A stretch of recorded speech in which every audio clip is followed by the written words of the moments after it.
E, dando sequência, passo a palavra ao conferencista, senhor Paulo Ricardi. Bom dia a todos. Nós, estudantes da cultura racional, somos conhecedores dos movimentos cósmicos que acontecem no espaço sideral. Nós entendemos as mudanças que acontecem no universo e sabemos definir o porquê, as causas e as consequências para a humanidade.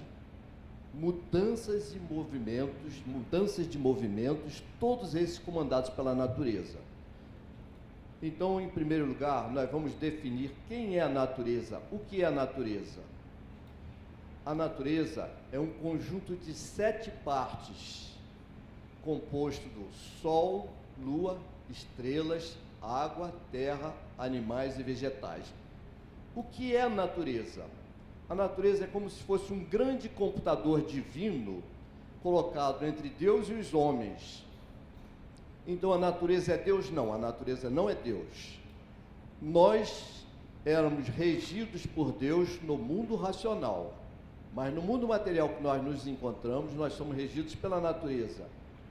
A natureza é como se fosse uma professora muito rígida, que afaga a mão de uma pessoa e castiga a outra.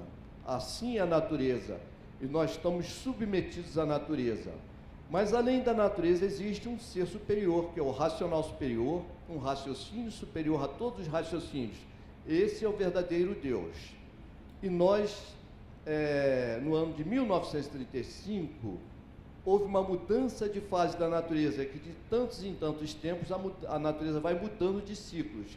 E nessa mudança de fase da natureza, em 1935, nós nos religamos ao nosso mundo de origem, que é o mundo racional. Então vocês perguntarão, vocês estavam desligados? Sim, nós estávamos desligados do mundo racional e passamos milhões de anos por conta da natureza tão somente. E a partir de 1935 houve uma intervenção do mundo racional no nosso mundo de origem e nós passamos a ser regidos pela natureza. Então, minha gente, assim é que a natureza funciona. Quem plantou a floresta amazônica? A natureza.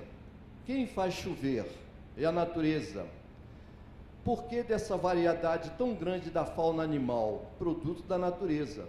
Então, tudo que está aqui embaixo, nós estamos ao sabor da natureza. A natureza é que nos rege, a natureza é que nos proporciona a vida, e a natureza é que nos dá o alimento que nós precisamos para a nossa sobrevivência. Sem a natureza não haveria sobrevivência planetária. Nós dependemos diretamente das 7 partes da natureza. Eu vou passar a explanar alguma coisa no quadro ali para vocês.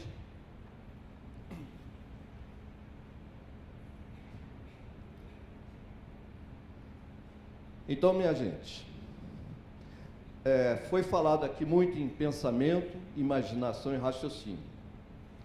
O pensamento, ele funciona na cabeça do ser humano no lóbulo frontal direito. Quando você pensa, usa essa parte do cérebro.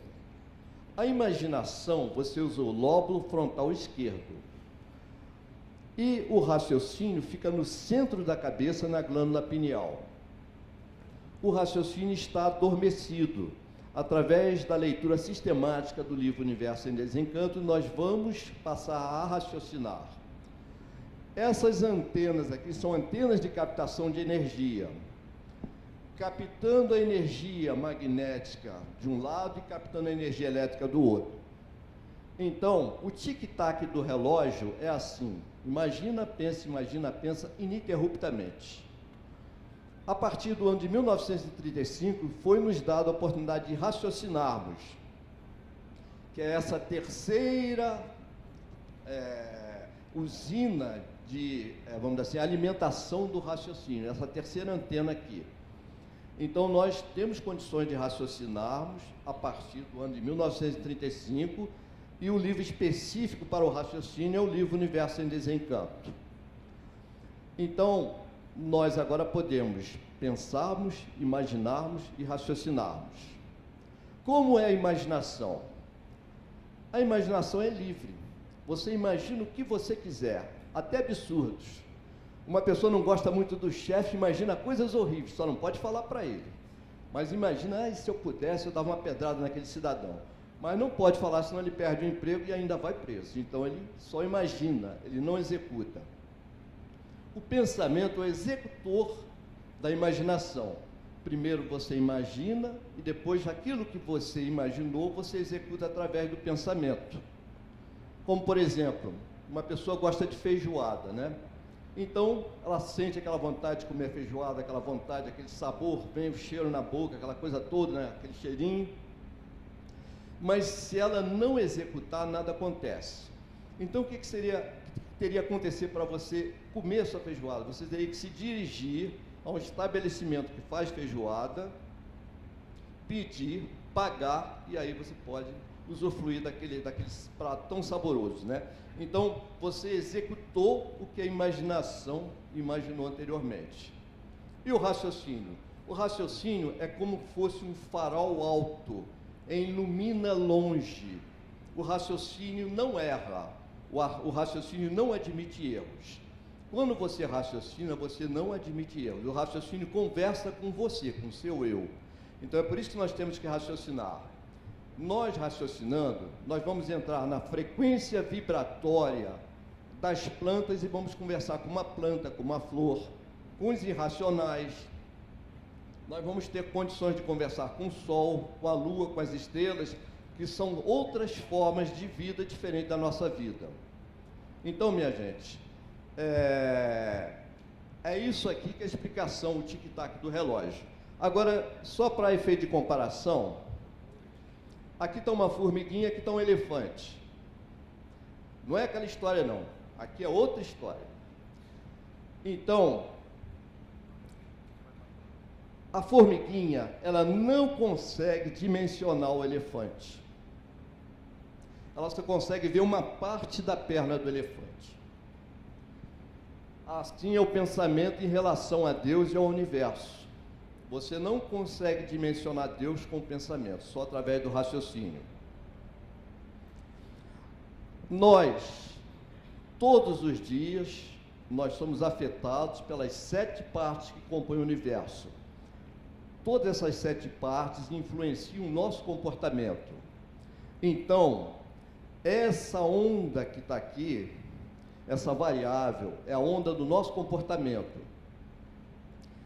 Você está bem, está mal, está gostando, não gosta mais, quer, não quer, vai, não vai, aceita, não aceita, tá bom, tá ruim, é sempre assim.